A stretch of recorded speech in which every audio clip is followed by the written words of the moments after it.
Hello, and welcome to the Sailing and Cruising the East Coast of the United States podcast. I'm Bela Musits. And I'm Mike Wasserman. This is our podcast about sailing the East Coast of the United States. In some episodes, we'll focus on passages and destinations. And in other episodes, we'll talk about boats, equipment, and techniques. And when we come across an interesting person, we'll try to get them as a guest on the show. But before we dive into this episode, we need to say a special thank you to our supporters. Several listeners are supporting the podcast via Patreon.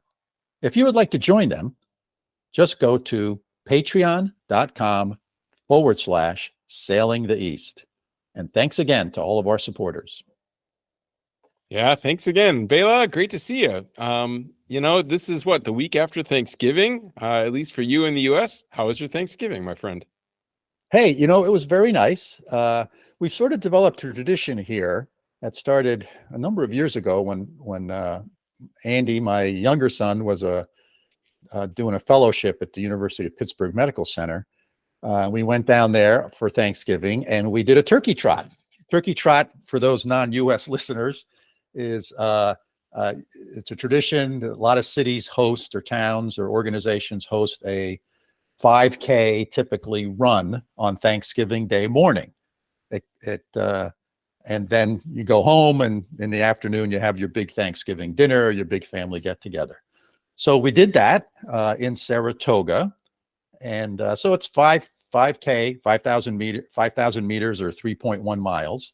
And this year was really special because we had 3 generations of runners there this year. So I was there, my son and his wife, so Jason and his wife Kara, their 2 daughters, are ages 7 and 9. And it was the first time they had ever run any sort of organized event. So it was really great. All, 3 generations of runners, and it was very nice. And it was the Saratoga Turkey Trot's a pretty big event. There was like 3,600 runners. So, they close roads, and, so for the kids, that's kind of neat, right? They're running down the middle of these roads with all these other people and a bunch of people that dressed up in costumes and stuff. So it's sort of it's not a competitive type of an event. It's sort of a fun event. But did the girls run 3 miles? Yeah, they ran and walked. They ran some, walked some. Yeah, that's pretty impressive. Yeah, it was impressive because they had, they're active kids, but they were pretty good. Yeah, they did much better than I thought they would, given they were basically getting off the couch. Someone for my age can't get off the couch and do that. But I'm lucky to just get off the couch, let alone run, right? Yeah, exactly. So they ran it, and we all had a good time. And then they actually came over after they got cleaned up. They came over to our house, and we had Thanksgiving at our house. So it was a great event. So, Mike, I know Thanksgiving is sort of uniquely an American thing based upon, tradition and stuff. So is there something like that in Germany? No, I think you're right. I think Thanksgiving is really a uniquely American holiday. It's just a normal work day here. The closest thing that I kind of think about is, in southern Germany, they have Oktoberfest, which isn't really a harvest festival or a Thanksgiving festival. It really was celebrate the wedding of a Bavarian king and queen. But it's kind of been adopted as kind of maybe this harvest festival, fall festival at the end of the year kind of thing. But that's not like a sit down family thing. That's usually drink a bunch of beer and eat a bunch of food. And sing. So there is nothing the same. And so it's one of the things that I miss about the US is the family Thanksgiving dinners. And but we go to work, and we did come home and watched, the noon football game. I think it was Lions Packers, and the Lions, I'm from Detroit originally, so I've been through many decades of pain. Really all 5 of my decades, or 6 of my decades have been painful watching the Lions, and they lost again, even though they've had a really good season. And we usually make a small dinner on Thursday with a little something, and then Saturday we had some friends over and make them a little American Thanksgiving. And I did find fresh cranberries this year, grown in, of all places, Poland. Wow. I don't know. It's a global world. So that was our day. So no big deal. Just go to work, kind of weird, but I don't know. So Bela, I'm curious, who's our guest today? Yeah. So today we have a guest, Doug Milburn. So Doug is a listener who reached out to me several weeks ago via email. And he was commenting on one of our previous episodes. And I just kind of exchanging a few emails with him. I said, gee, Doug, you'd be a great guest for the show. He's from Nova Scotia, lives in Nova Scotia, is a longtime sailor. And he's sailed both monohulls and catamarans. And he sort of sails catamarans these days, and what I would describe as high performance catamarans. So we had a great conversation, and we talked about boats, of course, and we talked a bit about Nova Scotia. So I think folks will enjoy this episode. Excellent. And, it's always good, in my opinion, to have some Canadians on the podcast to balance out kind of the north of the border, south of the border split. So let's get right into your interview with Doug Milburn. Hey, Doug, welcome to the podcast. Well, thank you very much, Bela. Pleasure to be here. Yeah, super. So where are you geographically? So remember the old maps they used to make in the Middle Ages, and they had the flat Earth, and they had the elephants or whatever holding it up? I'm right at the edge there where the water pours off. So I live in Sydney, Nova Scotia. Sydney is actually Cape Breton Island. And we're in the southeastern end of Cape Breton Island, and it was always kind of sort of as far east as you could drive in North America for a lot of years. And Newfoundland's farther east than we are, but you had to get on a boat to Newfoundland. So that's where I sail on the Bredor Lakes, where my boat is most of the time. Yeah, and I've only been up there once. As listeners will know, I had a trip to Nova Scotia and brought a boat back from Nova Scotia, from Halifax down to Baltimore. So are those lakes up there, are they freshwater or saltwater? No, the saltwater lakes, Bredor Lakes would be, let's say sort of sized. It's got a bunch of different sections. It is probably from the northeast end down to the west end, I'm going to say maybe 75 nautical miles long. It's salt water. There's a big channel. Two channels come into the ocean. 3 ways to get in. 2 channels in the ocean. One's called Big Bredor or Great Bredor, and it's there's a big bridge, 120-foot clearance on it. Major shipping comes in and out of that. There's Little Bredor, which has some power lines and a low bridge over power boats, recreational power boats can get in. South end, where most people from your neck of the woods who sail to the Bredor Lakes would come in the south end, and it's St. Peter's Canal. So canal, mid-1800s, cut through a chunk of rock, and a little bridge has to swing for you to get into the lake that way. Yeah, and is it tidal or very little tide? It's very little tide. The Big Bredor Channel, there's a big tidal current in it. That channel is probably 20 nautical miles. It's off the top of my head, 20 nautical miles long. Maybe 15 nautical miles, something like that. And maybe, half nautical mile wide at the mouth.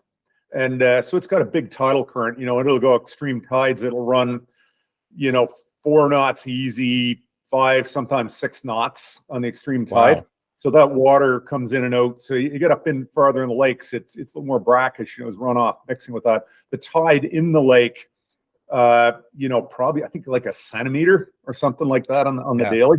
So it makes life really good. Deep water, very little rock to hit. It's all gravel, and it's deep water. It's up to 900 feet deep, and so there's very little to hit, and lots of places, beaches with very steep drop-offs. The beaches you can take a boat like yours in and put the nose up on the beach and get together with a bunch of people and have a bonfire or whatever else, and your keel can be in 15, 20 feet of water. So. Yeah, what's the typical boating season up there? Okay, I'm a little hardcore myself. I'll put my boat in as soon as I can. May, if I can. The water's cold in May. Water gets really warm and in the sun. Well, really warm. I don't know. You call it really warm. It'll get up to mid 70s, just low to mid 70s for the water in the summer. But I'll get in May, cold water warms up, and fall. My boat's still in. I'll do one more overnight before I wrap her up for the season. But I'm considered hardcore. So. Yeah. So that's my boat goes in May 1st, comes out November 1st. So but people are harder core than me.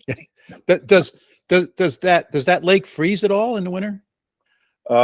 Usually just in the coves and sheltered water. Although every now and then you'll get we had one, I think about 10 or 15, it was probably better part of 15 years ago. We had one where the whole lake froze right over and you could literally walk from one side to the other. But that's odd. That's absolutely not normal. Now, is there a lot of marinas up there, and is there a large boating community? We're low population density. You know, there's, I'm in southeastern, the county there is 100,000 in the municipality. And, I think the whole island might be 150,000, if that.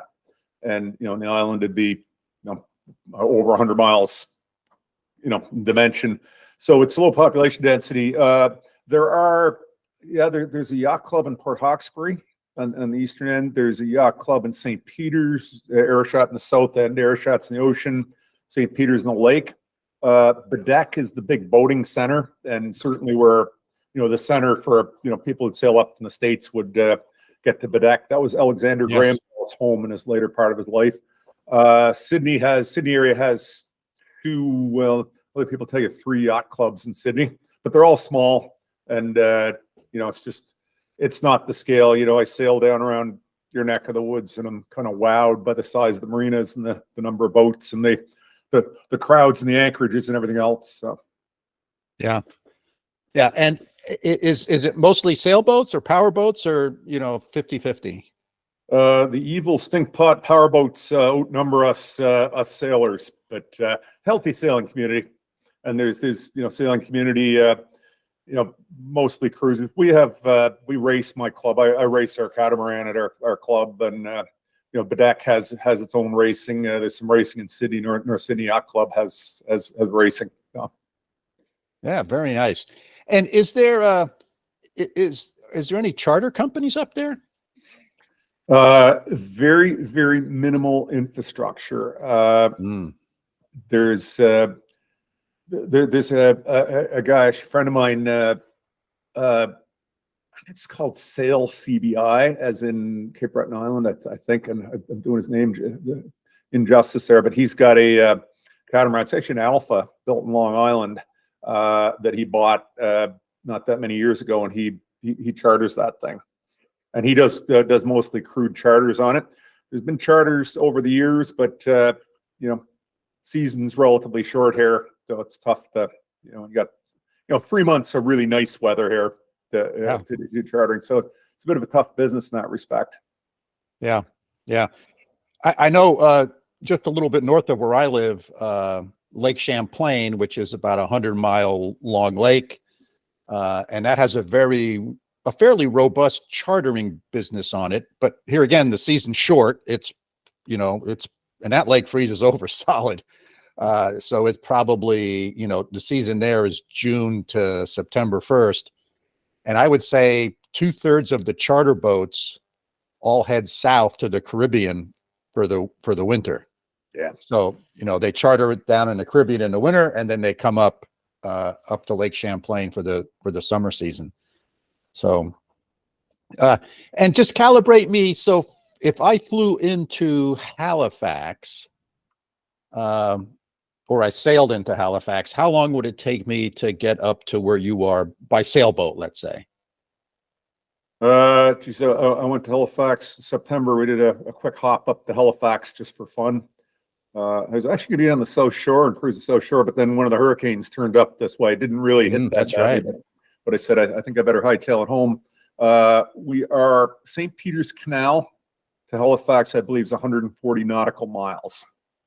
And it is, prevailing southwest wind, which kind of onshore. Nova Scotia runs, I'm out there leaving Halifax, going to the canal. It was darn near magnetic east. Everybody thinks the coast goes north-south. It doesn't. We're way out to the east. That's right. So, that's right. Yes, southwest wind comes on shore. It's like Maine, it comes on. It's sloppy, tends to create fog off the Nova Scotia shore. Eastern shore of Nova Scotia is vast. Like Nova Scotia coast is like Maine, rocky, cold water, foggy, incredibly beautiful, little villages, absolutely wonderful people. And so some people will do that trip and stop in some places. I tend to just go to and just do it. You know, we left. I'm trying to think when we left the canal. Actually, I left my dock in the Bredor Lakes, so I would have had. I left at noon in the Bredor Lakes on the Cat, and I was off on Halifax approaches at 9 in the morning. Okay. So we you know, we would average 8-9 knots. Had good wind. I actually motored the first part of it, no wind, and then the wind came up. It was just perfect. So we were, you know, in the morning we're doing 9.5 knots. So we were coming along good. But normally I look at a 24-hour trip. Yeah. Okay, very nice. And if I went up there on my boat, besides sailing around the lake, what other sort of attractions are up there? What other things are there for me to see? Well, you know what? Let me give you the first thing that happens when you come up. And I bought 2 boats in the States and have done the sail, once from Chesapeake, once from Booth Bay, Maine. And you get this magic thing when you slog up through the ocean. You know, mid-Atlantic, it's a little different. You get off Maine, Nova Scotia, it's different. And you come through the canal, and all of a sudden you're in this protected, you know, pristine lake.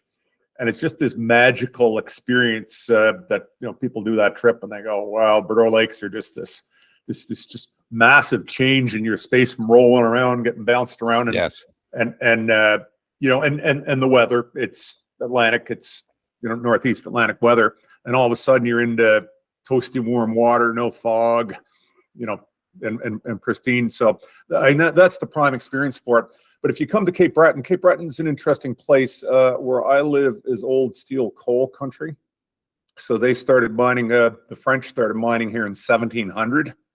And a vast coal deposit here, mined for 300 years. And there's like 45 huge industrial scale coal mines. The Combined Steel and Coal Company here is the largest private sector employer in Canada in middle of the 20th century. And they mined 3% of the coal that was here. So that's the southeastern end. And so it was industrial. And, you know, it's got, you know, you as an engineer might, there's some interesting industrial history around this, some stuff, history of mining, some major advances in steel making happened here and stuff like that. Then there's also a place called Fortress Louisbourg, which is a recreation of the, back to the, you know, 1700, and King Louis in France before the Revolution built this massive military installation that was, and I forgot, you know, you hear all these superlatives near there, but I think it was third biggest community in North America and at 1700. And this godforsaken spot that's this point rocky, you know, cold. I shouldn't say that. My friends who live in Louisbourg might be offended by me calling their place godforsaken.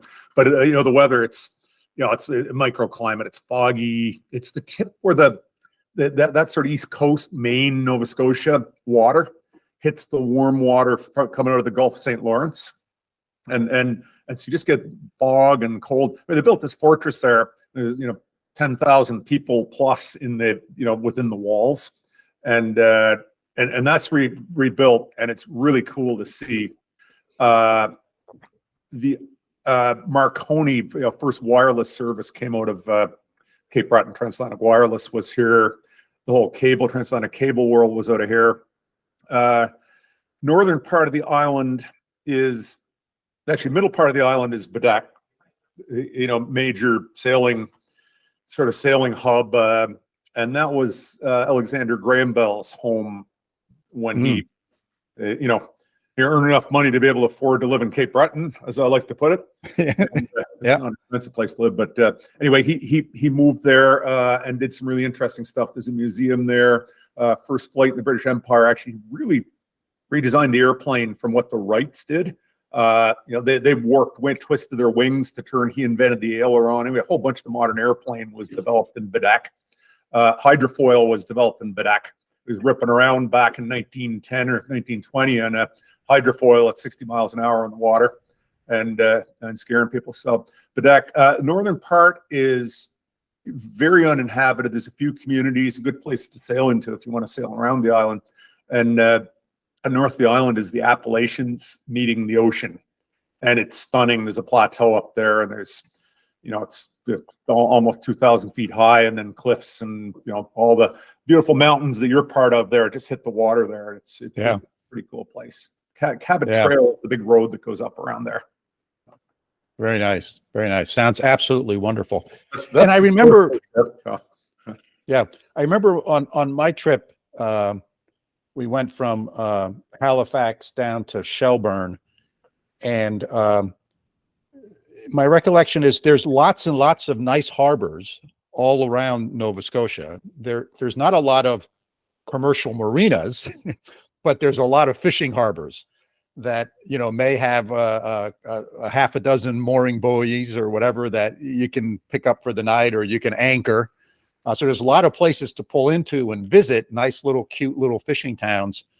But there's not a lot of commercial kind of marinas in the typical way there are, where I sail, in New England. Is that a correct assessment? South Shore and Eastern Shore, Nova Scotia, Bay of Fundy, Northern Shore, mainland Nova Scotia, very much so. Outside of Cape Breton, very much so. Burdores and Sydney, we all keep our boats tend to be on, slips on floating docks. And and there's lots of floating docks around. Well, my sense, lots. The total number wouldn't be very large, but our infrastructure is good. If you want to pull into Bedeck and be in a floating dock rather than out in a mooring, no problem at all. Sydney, no problem at all. St. Peter's, the village of St. Peter's has good facility, and there's some other ones. Port Hawkesbury, Ayrshire have that facility too. So to say it's highly developed would be not truly there. Bedeck has great marine services. If you want to get your boat lifted and the like, and full service marine. Sydney's got, I couldn't even do a count for you, but between the 3 yacht clubs, there's lots of slips there. It's not the rural, coast, Atlantic coast. That's fishing country and fishing boats everywhere. Yeah. I was real impressed when I was up there, and it was just beautiful country, really nice, friendly people. It was great. I highly recommend it. I'd love to try to get back there again. So I want to switch gears a little bit and stop talking specifically about Nova Scotia and talk a little bit about your sailing experience. You reached out to me in an email, and that's sort of how we connected. And it sounds like you have a vast amount of sailing experience, have had very different types of boats. So let's talk a little bit about that. Give us a little background there. Sure. I also had a natural love for boats, as attracted to them, but it just sort of wasn't in the family plans nor budgets when I was a kid. But I was in university. Anyway, very good friend of mine, still a very good friend of mine, introduced me to windsurfing. And that was my first experience with sail. And I got addicted very, very quickly. And windsurfing is a great way to start because you literally feel every force on both the above the water, sail forces, but also the forces from your board. So I did that. Eventually, my wife and I were, I lived in Ontario for about 10 years when I went to grad school. Anyway, I windsurfed up there. Anyway, at a certain point, I got the opportunity to buy my first keel boat. It was a Hershoff Islander. So it's in one of your episodes, you talked about Hershoff family of designers. Yeah. The son of Nathaniel, I believe, is the guy who designed this. The boat was a classic mahogany and oak, cast bronze fittings and winches and everything else. Beautiful boat, 22-foot day sailor. And bought that in Ontario, trailered it back to Nova Scotia, kept it at my mooring at my parents' cottage on the Burdore Lakes and the Great Burdore Channel, and had lots of years of sailing that. And that was my first introduction, and just a gorgeous boat to sail. It's so classic and just sailed beautifully. Businesses and young kids took its toll on owning a wooden boat, and so I ended up sold the boat for a few years, got back into it after a couple of years, And then I bought my next boat I bought was a Hunter. It was a Hunter 33, so a Cherubini Hunter, 1977.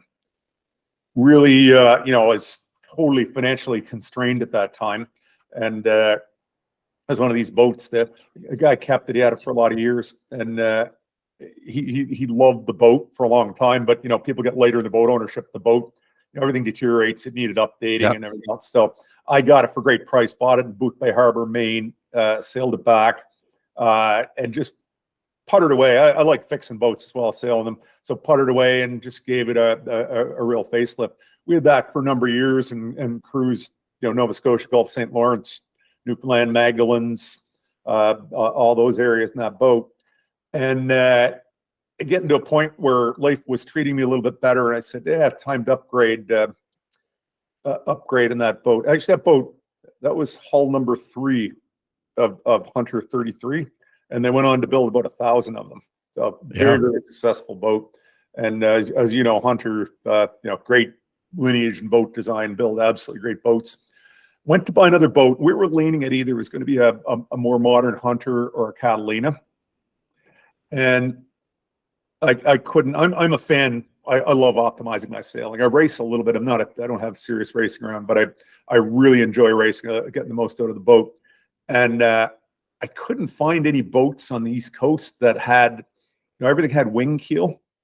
And, and I know I'm getting down to fine points when you talk about wing keel versus going for the full fin keel, but there's a significant performance difference, and I couldn't find it. Somewhere in my mind, Catamaran got in my head.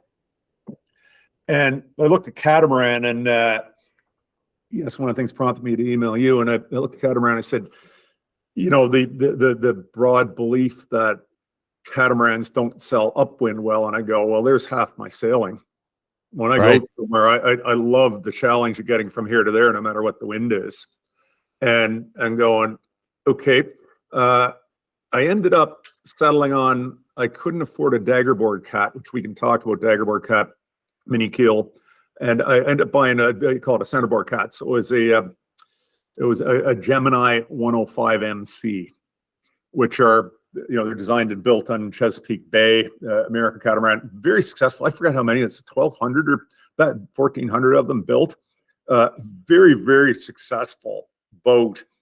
Narrower than most catamarans, 14 feet wide. And this guy, Tony Smith, was just brilliant. He said that was his design point that he started with.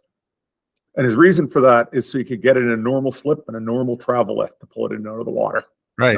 Which was important to me at the time, and just budget-wise and practicality-wise. And but he built it to sail well, and it had center boards, so triangular boards. Instead of most cats have the big charter cats, condo cats, as a lot of people call them, have something they call mini keels, which are long, shallow keels. And this thing had center boards. And not only that, but it had, which could kick up. If you hit anything, they'd kick up. And not only that, but it had rudders that would kick up if you hit anything. Really cool design in the rudders. And you pull them down with a set of ropes. And it also had a drive leg, like a stern drive in a power boat, an inboard diesel engine, and this drive leg that went down off the bridge deck. It's only one, but it was steerable like an outboard motor. So the thing handled well. Just a brilliant design. The execution in the drive leg was sketchy, but I have a company that does a number of companies that do mechanical stuff. So we ended up redesigning that. And anyway, I had that was my catamaran introduction to catamaran sailing up to a few years when I bought a new one. So, and my latest boat, I sold the Gemini in 2000. It was October 2019, end of 2019 season.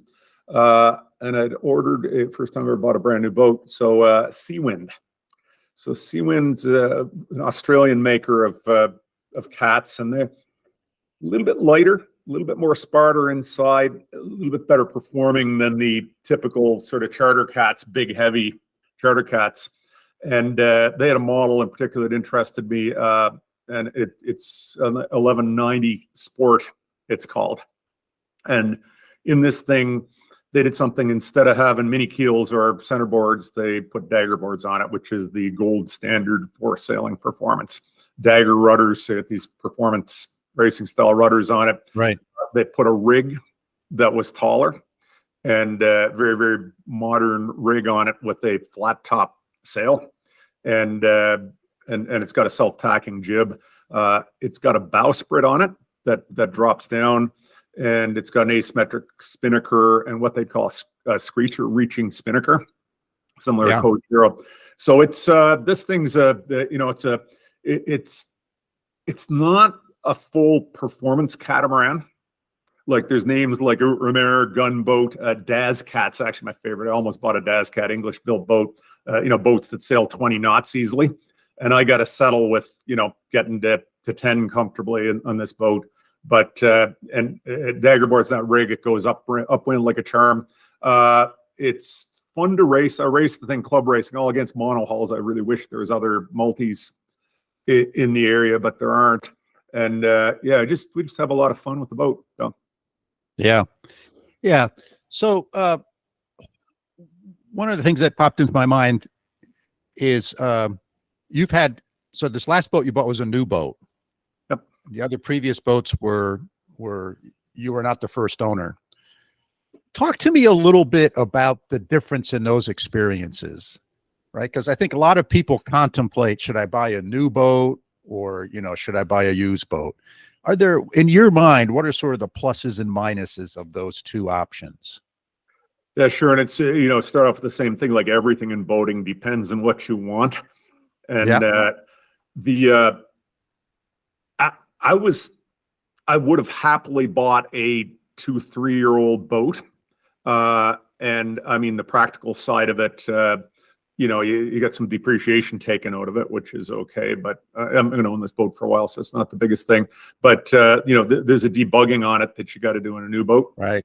But to say that you bought a used boat and you're not going to have to debug stuff and fix this and that, the previous owner hasn't fixed, or, good luck, it's a boat, you're going to fix things. Watch your maker. I did my research. One of the reasons I chose Seawind, I was down to Dazcat or Seawind. Seawind and Dazcat both had just a great reputation that they will look after the little issues. There's some of the other larger boat makers who are famous for being difficult on warranty side of things. But Seawind also makes such a bulletproof boat. It's resin infusion technique. So, and anybody, people are up on boat building or not, but most fiberglass, through the history of fiberglass, has been hand laid. You put a little bit of resin, wet down some cloth, put it down layer by layer. Resin infusion, you lay down all your cloth. Well, you put your mold, put your gel coat inside, lay your cloth on it, and you put plastic membrane over the whole thing with a bunch of little valves in it and a plumbing system, and you put a vacuum in there, and then you suck resin in there and you suck all the air out of it. It just builds a great boat. Seawind, I go out and I can bang through 10-foot seas and go down below, and there is not a creak or groan in the boat. So everything Seawind built was absolutely rock solid. Now, problems on the new boat. It's funny. So Seawind's Australian. They actually moved to Vietnam. Whole company ownership, everybody. Currency issues, operating in Vietnam, labor shortage, or in Australia. So they moved out for very practical reasons, and went to Vietnam, built better boats because they have more labor there, and they actually put into building better boats. Anyway, this is actually hilarious. I had freeze damage in my boat. So it arrived in the end of March in Halifax, came by container ship, and it came via Suez Canal. And these guys have been shipping boats around, 35-year history in their company. First time they had freeze damage. Same time, there's another boat left a week before me, went the other way, went to Florida through the Panama Canal, and it had freeze damage. And these guys, all the dealers said they never had freeze damage before. The one through the Panama Canal went to Japan and then to Seattle. See a great circled up by the Aleutian Islands, right? Yeah. They caught some freezing weather. Mine caught freezing weather. I was watching it come across the container ship and off Newfoundland, a little bit of cold weather came down. So they hit some -10 Celsius weather. So I had freeze damage, and I lost a bunch of plumbing fixtures, and one of the engine heat exchangers went. So there's pain in the butt, number one. It was the middle of COVID. So trying to get it fixed, it normally would have come, my dealer was in Chesapeake, would have come there. If they had problems, they would have fixed it all. So that was a bit of a pain in the butt. Actually, I'll tell you a little humorous thing. I talked to one of the mites from Australia. And I forget his name. Anyway, great people, absolutely wonderful people. So he was telling me, and he said this very sincerely, different people's point of view. So he says, yeah, we have a real problem here in Vietnam. We told them to blow the water out of it and everything else, but trying to get them to follow the procedure was a little bit of a challenge, he said. He says, they're absolutely great people, but a little bit of a challenge because they don't really understand cold. And I said, I'm talking to him, I said, this is kind of funny. I said, where are you from, Mike? And he said, Cairns. And he says, yeah, it's a little warm in Cairns, never gets below 35 Celsius. He says, but I know what cold weather is because I lived in San Francisco for 4 years. So,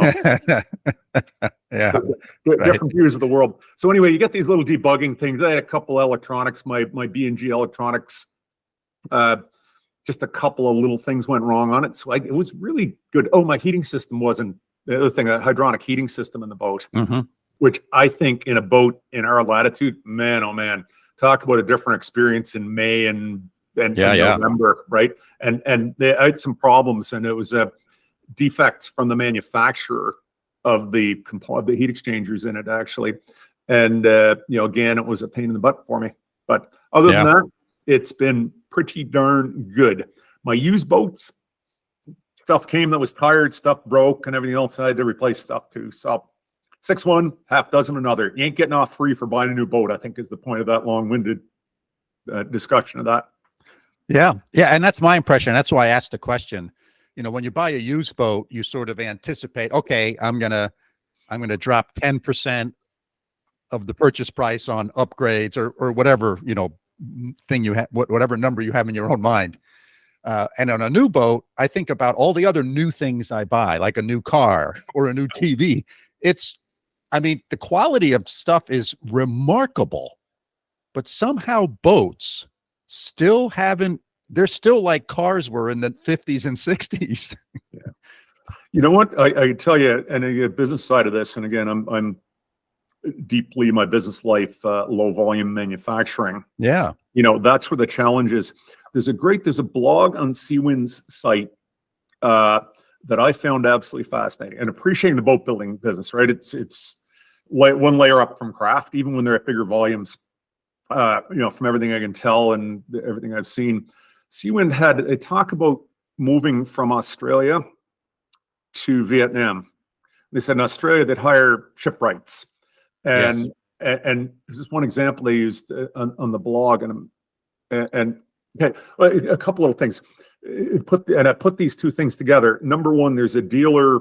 When I was doing my internet research, there's an Australian dealer of Seawinds that said when they moved to Vietnam, they got the thing you'd say, hey, you're going to a lower wage country to make more money and everything else. And he said, nah, Seawind they moved over to Australia because you couldn't currency. We had that problem in Canada for a while. In my businesses, we're export and trying to do that when your currency's out of whack. Right. That's really that, and labor shortage, massive resource boom in Australia, selling iron ore and coal to China, driving the whole economy.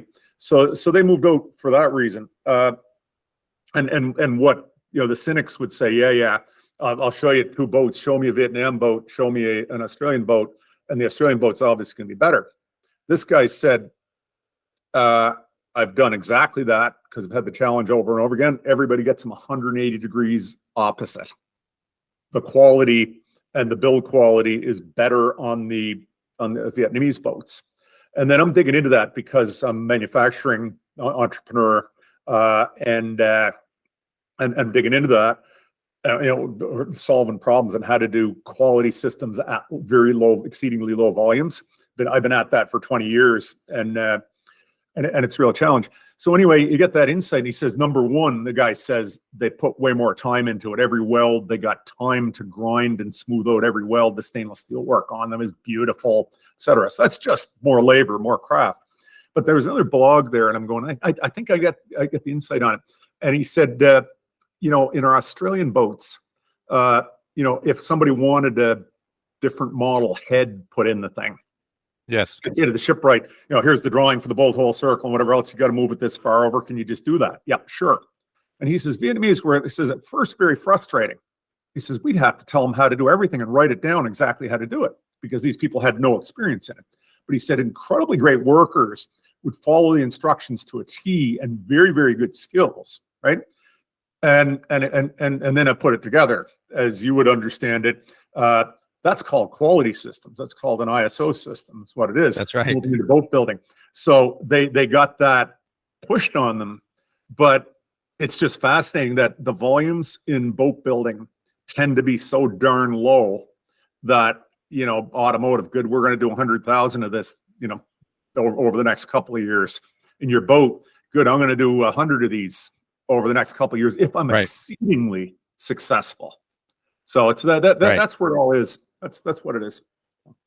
Yeah, you know, I understand exactly what you're saying. I mean, I was in the medical device business for a number of years, and we made low volumes. I mean, we made 20 units a year, but we had all that process control in place, and you know, it was strictly enforced, and we had to do that because it was a medical device.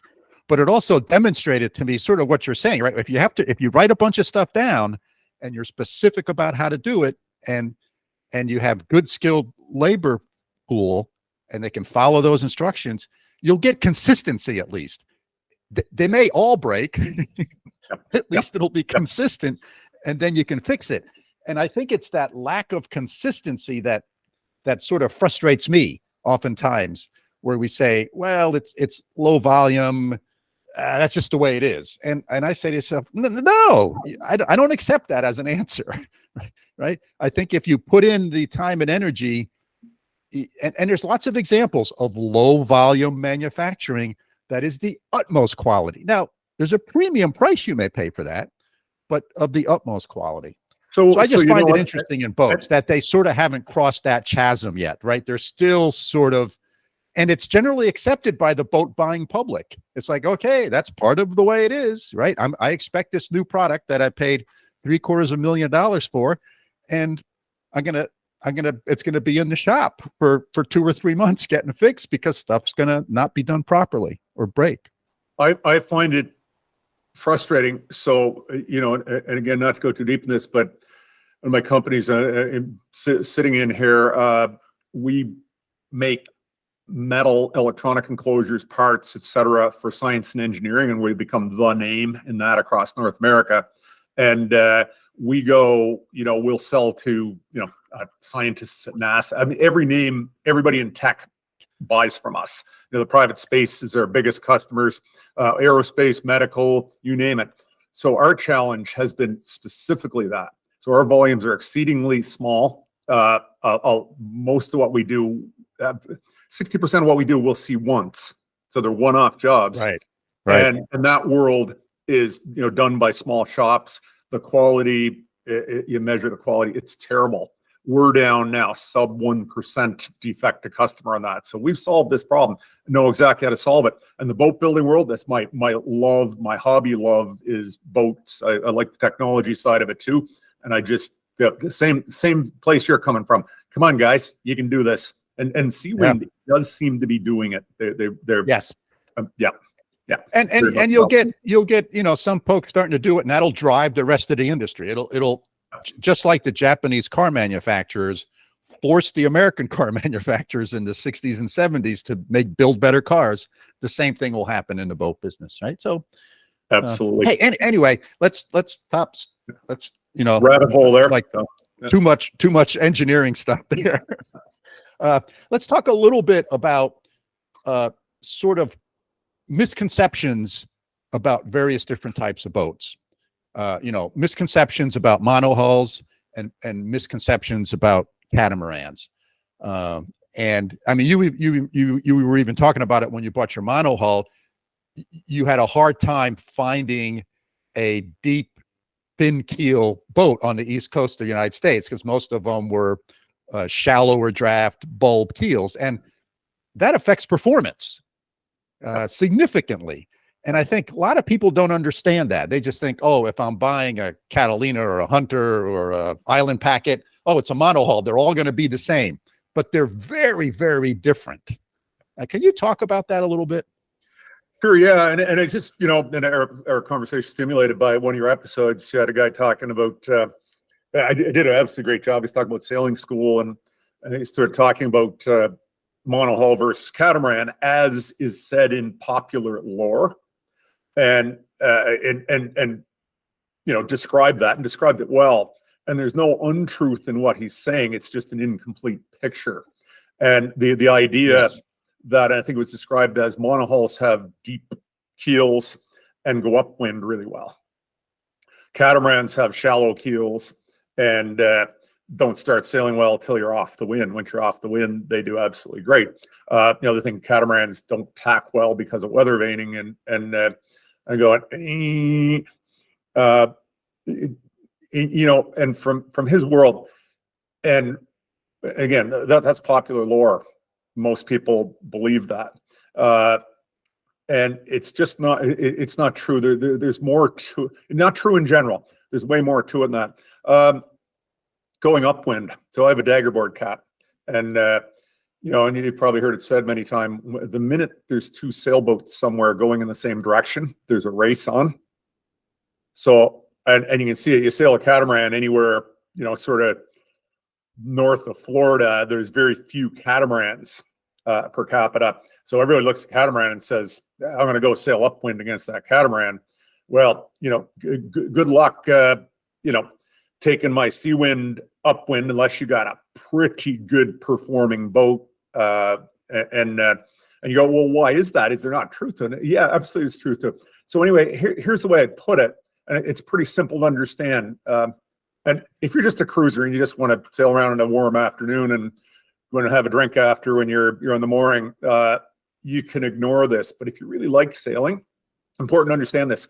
Monohulls do not necessarily go upwind well. You know, you mentioned boats, Island Packet, Contessa. There's a whole category of boats, and people call them blue water boats. They have something called full keels. So if you look underwater, the keel will run a significant percentage of the length of the boat, right? And those boats do not go upwind well. They have other attributes. They'll track better in a sea. You'll go downwind in a following sea and not wobble all over the place as it will. And probably your boat does a pretty good wobble, you know, going downwind. You know, it's part of the design. Fin keel, most modern monohulls are fin keel. Have exactly that. It looks like you took a shark or a whale with that dorsal fin and flipped it upside down.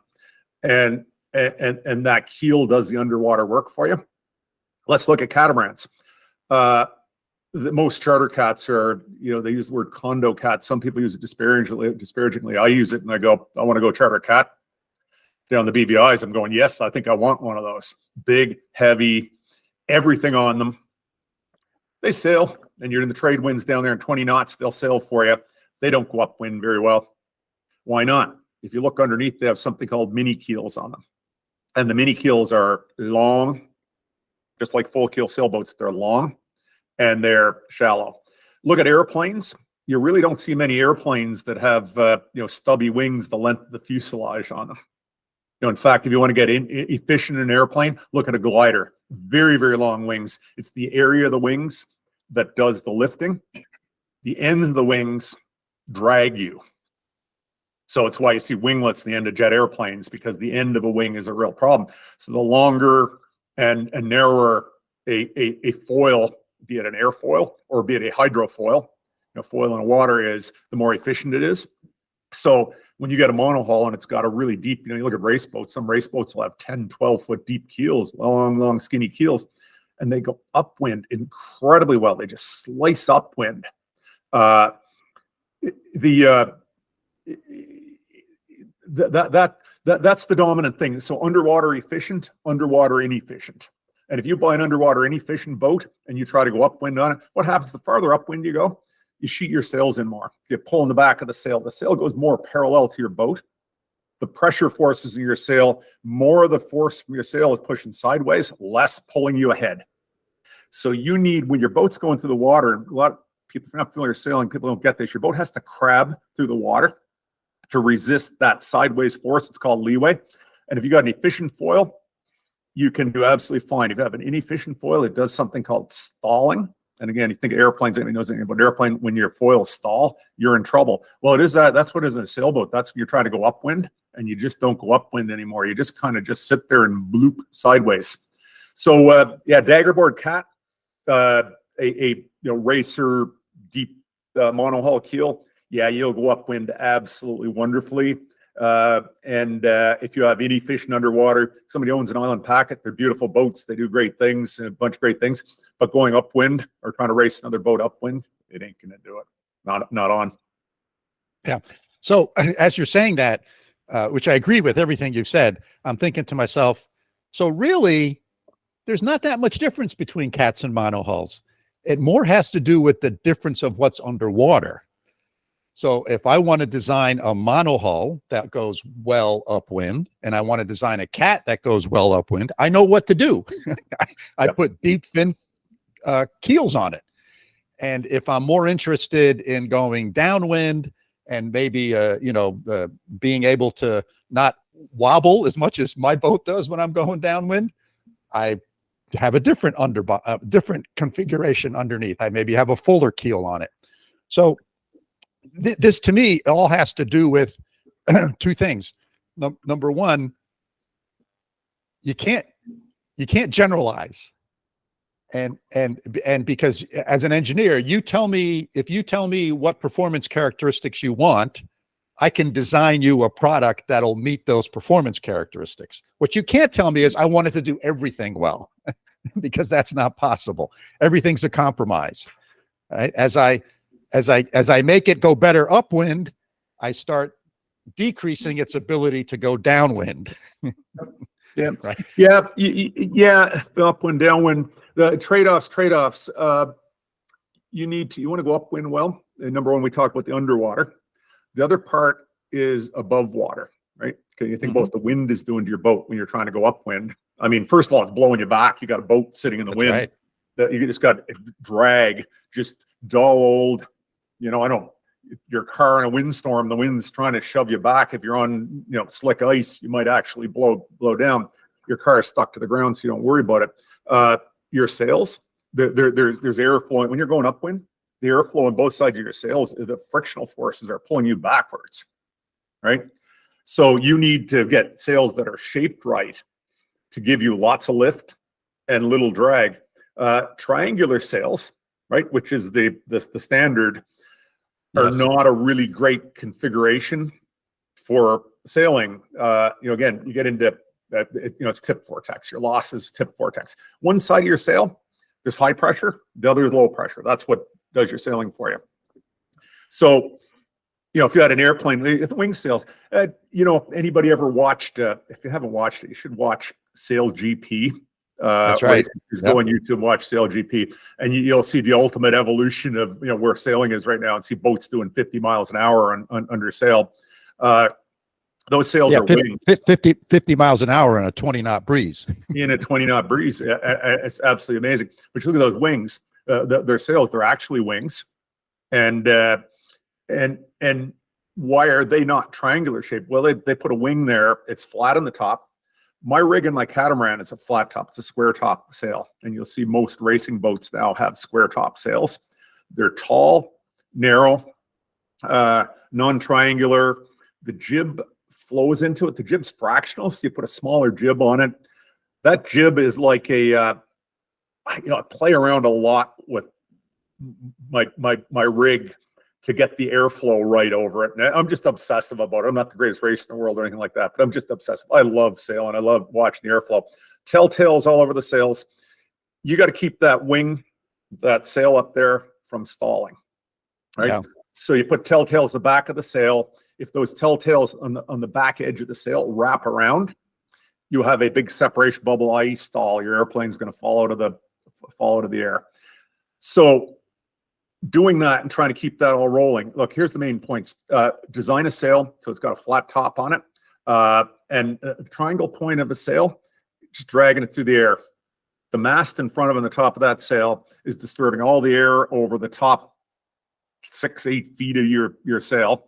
You're getting nothing from it, but you're kind of just dragging it through. There's a big vortex swirling around that, right? Low pressure air is drawing in the high pressure air from the other side. It pulls up there, turns into a great big vortex, and that just robs energy from your whole sail. So yeah, efficient upwind sail looks like a wing. It's got a jib down there. You know what that jib does? That jib's like a slat on a short takeoff airplane, and it just directs air over the backside of the sail to keep it from separating, keeping that stalling from happening. And when you do that, when you got great upwind, when you got great above the water aerodynamics, and you got great hydrodynamics underneath, and you got the right wind for your boat, it's just a pleasure. The thing just it feels like it just slices upwind. And that's true whatever boat you have.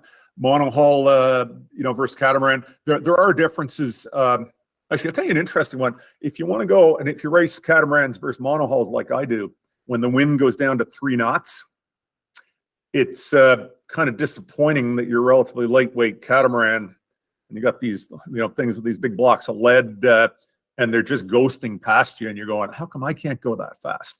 Yeah. Surface area, skin friction with the water. That's the problem. Right. Catamarans have more of that. When the wind goes up, catamarans have very slender hulls. They slice through the water instead of building up a bow wave. And when you get waves in front of you, you can cut through the waves rather, in your monohull, you go up into a big sea, and every time you slam down in it, it pushes water sideways and slows you down. We get way less of that. You still get it, but you get way less of it in a catamaran. Right. So right. Anyway, that's the major differences on it. So. Yeah, well, that was very good. I really enjoyed that conversation about the various different parameters that impact all of these things, and that be careful about being general. I can't say that word. Be careful about assuming that what you read in a forum is correct. Right? I guess is the best way to put that. And the folklore out there about particular monohulls or catamarans is just that. It's folklore. And as you have done, do your research, understand what parameters are important to you and how you're going to use your boat, and that should impact what you buy. I mean, I think that's the number, because there's a boat for everyone. Yep. If you want a cat that goes fast, there are ones out there that sail upwind really well and go fast. If you want a different design, if you want a nice fancy liveaboard and you're going to live on it full time, maybe you want a different set of parameters. So I think that's the important thing, is have a good, accurate understanding of how you're going to use your boat. And then I think you can find one that meets your parameters. So make a comment on that. I think of buying this last boat, my wife and I, my wife was a person who was pretty scared to sail years and years ago. And now she's just absolutely loves sailing, and, trying to buy a boat that, keeps her enthusiasm up and everything else. I had to narrow down. I had 2 boats, as I said before. Cat, built in southern England, beautiful, boutique boat. They win races in England, hardcore racing in England. They're a 20-knot boat. I really wanted a Cat, and the Seawind, which is it's a performance cruising boat, and we compared the 2 of them. I'll tell you, one of the big factors that swung it was the bathroom in the Seawind. And it's got this nice, the Seawind had this nice, highly developed bathroom with a glass shower enclosure in it and everything else. My wife says, yeah, I want one of those. Looked at Cat, and they're much more stripped down racing. Now, they said, to be fair to them, they're custom built. I said, we'll build you whatever you want. But the Endeavor just looked a little bit too big to, spruce the thing up inside, such that my wife loved it. So that's the compromises. What did I lose on it? I lost 8 knots of top speed. And, sometimes I regret that, but I'm like, it is what it is. Happy wife, happy life, right? No. Yeah, that's exactly my point. Understand what parameters are important to you, and then you can find a boat that'll come close to those parameters. It may not be exactly, but it'll be close. Right on. Right? Yep. Yeah. Hey, Doug, I've really enjoyed our conversation. You were a great guest. Thank you so much, number one, for reaching out to me via that email, that very thoughtful email you sent, and then being a great guest on the show. Thank you very much. And when you sail up to the Bitterroot Lakes, you make sure you give me a shout. Yeah, I certainly will do that. Thanks again. Thank you.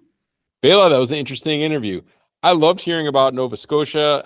I've never been there, but it's a place I'd love to go to. And it was also really interesting to hear Doug's experience with boats, especially with catamarans. And I really liked at the end your discussion about quality and manufacturing processes, because, you know, the business professor in my heart, that always kind of makes me sing. And you're getting a little bit more into my area of expertise rather than the various kinds of hulls and dagger boards and things. But what were your major takeaways?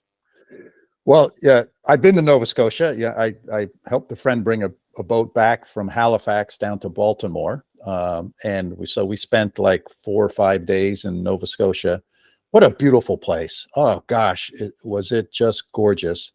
And Halifax was a big city, just like any other big city.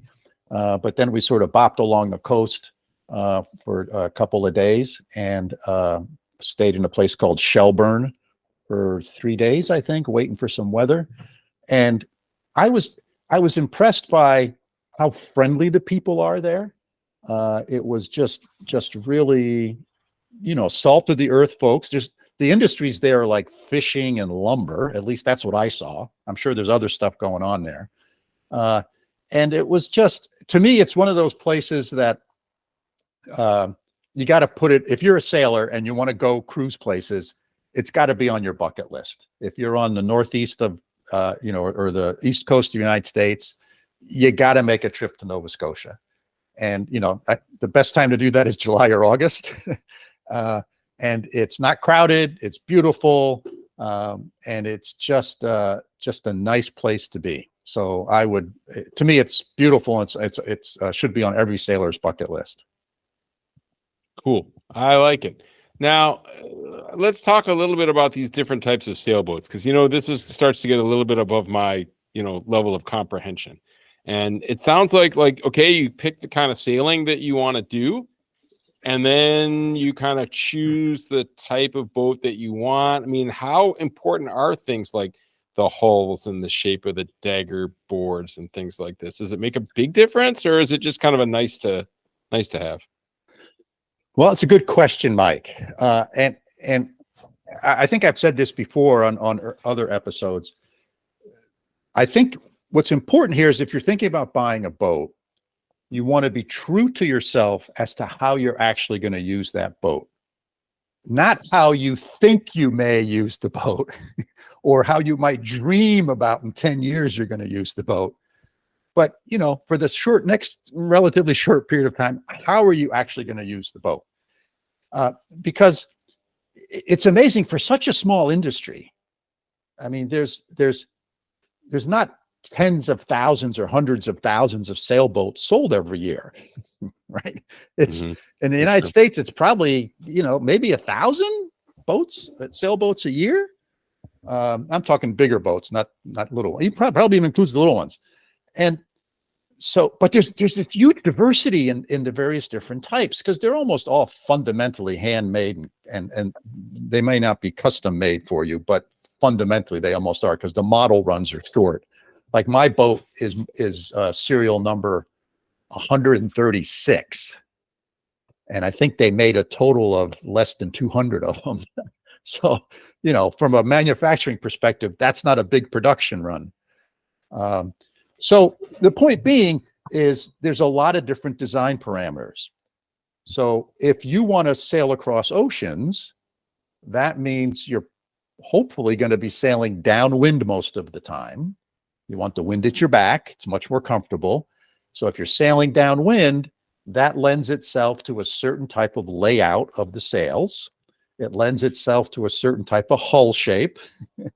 It lends itself to a bunch of parameters that revolve around the sails, the size of the sails, where they're located, and the hull shape.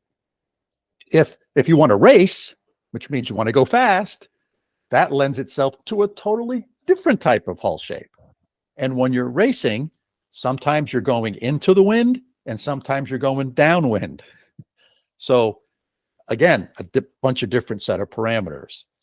And catamaran, whether it's a monohull or a catamaran, there's those types of parameters involved in each one of those types of designs. So you can make a catamaran that points very well into the wind. By pointing into the wind, I mean if the wind is blowing from the north and you're trying to go north, you can't go directly north if you're sailing. It just doesn't work. But you got to tack. You got to tack. You got to go off. You got to go 30 degrees off wind to one side, and then maybe you tack and you go 30 degrees on the other side of north. And in some boats, you're going like 45. They can only point to like 45 degrees into the wind because of the keel shape, the sails, the hull shape. Other boats can point at 30 degrees. Other boats can point at 20, okay, and 25. that's what that meant. That makes Right? sense now. Yeah. So now if you're racing, that makes a big difference. Huge difference. Right. Right. This is back to trigonometry class. Yep. So Absolutely. The difference All between about 45, the hypotenuse. yeah, difference between 45 degrees and 30 degrees is huge. So, but that makes for a less comfortable. But if you're thinking of going around the world, right? Most people tend to go downwind, and it just works better. It's much more comfortable.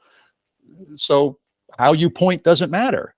So you can do other things to the hull that make it more comfortable. So it goes through the waves better. It doesn't pound as much. That changes the shape of the hull, but then it doesn't point very well. Okay, so it's a trade-off, one or the other, Right? essentially. Yes, it's all about trade-offs. Comfort versus speed. It's all about trade-offs. And I think that's what's the important part about this conversation is be true to what you want to do with it, because that will impact the type of boat that you want to buy. If you want to sail around the world, then you want to go down one path. If you want to race, you go down a different path. Then my boat is sort of a little bit of each, in the middle, right? Which means it's a compromise on everything. But you knew that going in. Right? But I knew that going in, right? And so that's what you got to think about. And I think that to me is the big takeaway of this. It's just like cars, right? There's a whole bunch of different car models. Some go fast, straight. Versus speed. Right. Some go around corners better. Some are more comfortable, etc. So it's the same thing. There's a bunch of design parameters, and it's important to understand those because they will make a big difference in how the boat sails. And if you buy a boat that's made for cruising downwind, but you're trying to go upwind all the time, because where I sail, half the time I'm going upwind because the wind predominantly blows from the north, or excuse me, from the south. And, Narragansett Bay runs north-south. So for half my trip, I'm going downwind. The other half the trip, I'm tacking back and forth because I'm trying to go upwind. So having a boat that sort of does both of those reasonably well, but not any one of them exceptionally well, is important. Interesting. So if you predominantly were boating north-south, no. Is there a situation where you wouldn't be going upwind as much? What would that look like? Well, that's when the wind blows from on Narragansett Bay. That would be when the wind blows from the east or the west. But you always got to get back. But then I'm always 50-50. But then the wind is at my side. Okay. So it's not either in or out. There's really three possibilities. Right. Okay. Right. I mean, the wind can be from any direction, but most places have a predominant wind direction. And on Narragansett Bay, it's from the south. And then, so 3 out of 4 days, it'll be, or 4 out of 7 days, it'll be from the south, right? And then the other 3 days of the week, once it'll be from the north, once it'll be from the west, and once it'll be from the east. And those patterns. And so, historically, that data, so you can buy a boat essentially that maximizes the performance for the main body of sailing that you would do. Right. Or if you just want like an all-around cruising boat, because but I get out of the bay, then the wind is different. Right. So, but it goes back to knowing your use, right? Right. Be true to your use. But there are several different dimensions that you have to look at. That's right. Hulls are only one of them. That's right. Right. And then hulls we've talked about this before. That also impacts the kind of the living space, right? One hull versus two, right? We've talked about that. That's right. Catamarans have great living space. Right. and they do some things really well. And even monohulls, if you have a boat that's kind of made for blue water cruising, as they say, that predominantly goes downwind, the hulls tend to be shaped. They have a lot of hull in the water, whereas boats that are made to go fast have much more of a flat bottomed hull with a fin sticking down, or a dagger board right on it, on it, right, with just like a fin sticking down. So because the more wetted surface you have, the more friction you have. So as you increase the surface area of what's in the water underneath, you're going to slow down, right? So again, there's all these design parameters. It's super complex, but just figure out predominantly how you're going to use it.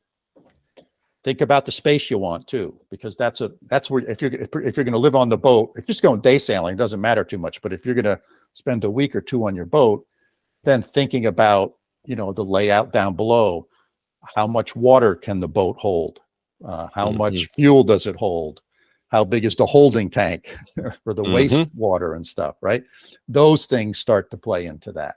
So there's a boat for everybody. Cool. Yeah. And it was interesting to learn about a different part of the North Atlantic coastline, right? It's a little farther north than you usually venture, but I like bringing in that little bit of diversity, Yeah. So that was great. Yeah. I enjoyed my conversation with Doug. Yeah, I enjoyed it too. So, all right, what do you think? Time to wrap it up? Sounds good, Mike. All right. Well, listeners, hope you learned a lot as we did, and thanks for joining us for yet another episode. If you have questions about what we've discussed, as always, please feel free to get in touch with us. Our email is sailingtheeast, that's all one word, @gmail.com. And if you enjoyed the podcast, hit that follow button on your podcasting app. And if you know of someone that would be a good guest on the show, let us know. Send them our way, and we'll see if we can get them to be a guest. So hope to see you out there. It's wintertime here. For the first day this season, I went skiing yesterday. So that has all started. So signing off from chilly upstate New York. See y'all soon. Thanks, Bela. And from over here in Münster, Germany, where it's also unseasonably cold, it's, as I speak, 34 degrees Fahrenheit, 2 degrees Celsius. And we actually got some snow. It's not really stuck too much, but it's a rare snowfall here in Münster, Germany. But I'll see you next time, Bela. Thanks.